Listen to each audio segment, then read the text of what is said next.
Vivons cette édition dans le Dunkerquois. Notre invité du jour met à disposition une partie de sa maison aux personnes victimes de violences conjugales et intrafamiliales en quête d'une solution d'hébergement d'urgence. Anne, abritante pour l'association Un abri qui sauve des vies. 50% des féminicides ont lieu en milieu rural. L'association cherche donc des abritants dans le Nord pour créer un réseau de solidarité. Donc voilà la chambre.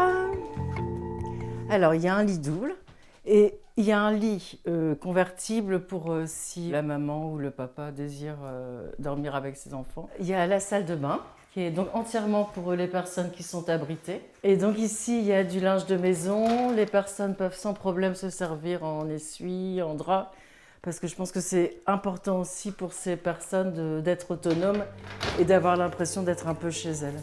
Depuis qu'Anne s'est enregistrée comme abritante sur le site de l'association, elle a reçu 4 demandes. C'est un appel, si je ne décroche pas, il laisse un message en demandant de rappeler.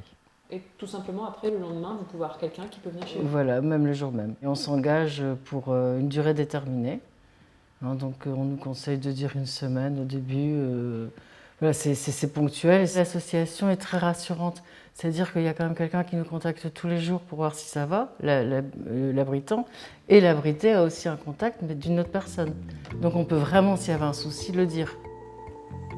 La maison est agréable, le jardin est magnifique. Il y a beaucoup de possibilités pour être au calme et pour se ressourcer et puis apaiser un peu les souffrances de la violence. Ouais.